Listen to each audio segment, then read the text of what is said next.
ఘనత అనేది ఒక వస్త్రముగా ఇచ్చాడు. దీనికి ఆపోజిట్గా మనం ఆలోచిస్తే, మనము వస్త్రం లేని వారంగా ఉంటే, దిగంబరులుగా ఉంటే ఎలా ఉంటుంది? సిగ్గు, అవమానం కలిగింది కదా. అదే ఈ బట్ట లేని సిగ్గు, అవమానం ఎలాగుంటుందో, ఒక స్త్రీకి దేవుడు కనుక బలాన్ని, ఘనతని ఇవ్వకపోతే అంతే అవమానం కలిగింది కదా.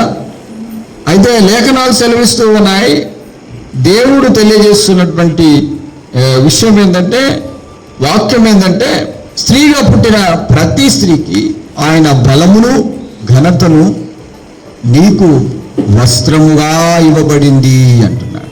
హల్లెలూయా. ఎప్పుడు, ఏ సమయంలో, ఏ విధంగా ఆ బలము, ఘనత ఒక వ్యక్తి, ఎస్తేరుకు బలము లేదు, ఘనత లేదు. ఉన్నాయా రెండు? బలము లేదు, దిక్కులేని మొహం అన్నమాట, ఏ దిక్కు ఉండదు. కానీ దేవుడు ఆమెకి ఏమిచ్చాడు? బలం ఇచ్చాడు, ఘనత ఇచ్చాడు. ఏ స్టెప్పులో, ఏ స్థితిలో మనం గమనిస్తాం.